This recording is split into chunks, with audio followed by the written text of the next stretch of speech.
4 قسمته على 5 و4 الباقي اتبقى 2. أظن دي ظاهرة جدًا اللي هي مين؟ أولًا ال5 في 4 ب20 و20 على ال5 فيها ال4 20 على 4 فال5 ويتبقى يعني هو العدد هيبقى 22 أهو عشان 4 أهو بص 20 على ال5 فيها ال4 دي 22 يتبقى 2 و20 على 4 فيها ال5 يتبقى 2 يبقى الإجابة هي 22 سهلة مش في مشكلة. نيجي هنا إلى قارن برضو قياس الزاوية اللي هي دي.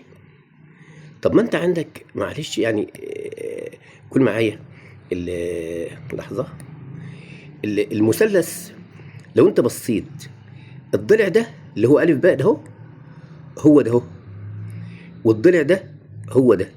يعني أنت هتقارن الزوايا يعني أنت لما تجمع 30 و37 يعني 30 لا نجيب القلم 30 زائد أهو 30 زائد 37 هنجمعهم هيطلعوا 67 يبقى 180 من 67 ادي هنا 3 وهنا 1 8 1 وبعدين 1 113 صح. يبقى الزاويه دي هتطلع 113 اللي هي زاويه مين؟ اللي هي زاويه ج 37 هنجمع 30 و7 30 يبقى 67 من 180 يبقى 7 113. مين الاكبر بقى ال 113 ال 113 ولا ال 111؟ ظهر يبقى ال 113 هي الاكبر يعني قياس زاوية ج هي الأكبر يبقى القيمة الأولى هي الأكبر. خش مثلا على اللي بعديها نيجي لدي بقى أقارن بين إيه؟ ده المثلث دي س القيمة الأولى س المثلث مش فاكر س بس يعني المثلث لازم على الأقل خالص يعني الزاوية دي تكون موجودة عشان أجيب لك س أو الزاوية دي تكون موجودة عشان أجيب لك س لأن المثلث هنا متساوي ساقين. لا دي هنا مفيش أي حاجة خالص. يعني إيه يا مستر؟ يعني المعطيات غير كافية ما ينفعش اجيب لك س ازاي واقارن بين ال40. ما هي المثلث س مجهوله والزاويه دي مجهوله مفيش الا دي بس 90 هي قائمه يبقى معنى كده ان المعطيات غير كافيه. غيره عدد ناتج تربيعه بيساوي 3 امثاله تربيعه بيساوي 3 امثاله 3 امثاله يعني ايه؟ يعني لو قلنا مثلا 3 تربيع دي عباره عن 9 والثلاثة تربيع دي عباره عن 3 في 3 اللي هي برضو ب9 يبقى العدد مفروض هيكون كده شكله كده 3 لأن ال3 دي 3 أمثالها 9 ولو ربعناها تطلع 9 هي الوحيدة في دولي اللي الإجابة صح. عدد من غير ما تفرض بقى تقول هنفرض إن العدد بيساوي س تربيع وس تربيع لا هو كده خليك كده يعني خليك ذكي. أنا عندي عدد تربيعه بيساوي 3 امثال وتربيعه يعني أنت لو قلنا الستة مثلا ال 36 6 تربيعها 36 طب 3 في 6 ب 18 ما ينفعش.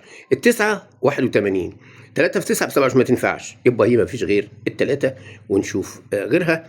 دي جميلة جدا جدا جدا. إذا كان نصف قطر الدايرة بيساوي 3 وقاعدة المتوازي طب ما علينا عايز مساحة. أنت شايف المنطقة المظلمة مش تنسى إن الزاوية اللي بتاعت دي هتبقى 40 دي هتبقى 40 ده قطاع يعني أنت هتجيب مساحة القطاع. طب مساحة القطاع كانت بتساوي إيه؟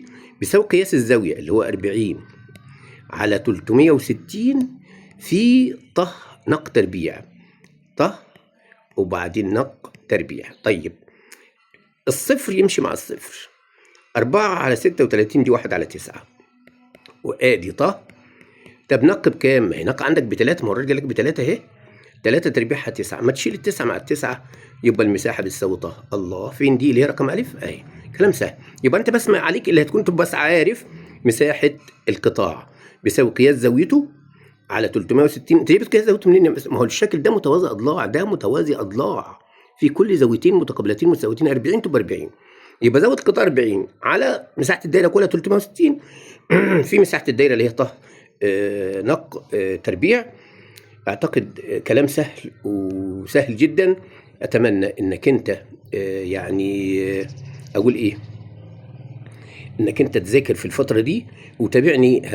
هحاول اعمل اي فيديوهات تعليميه على بحيث ان بتوع القدرات يقدروا يخشوا. انت عندك 5 محاولات يا ريت تشوفني يا ريت تشاهدني. لا انت براحتك يعني مش عايز تشاهد مش تشاهد. لو اقول لك اعمل لايك ولا اعمل مش عارف ايه.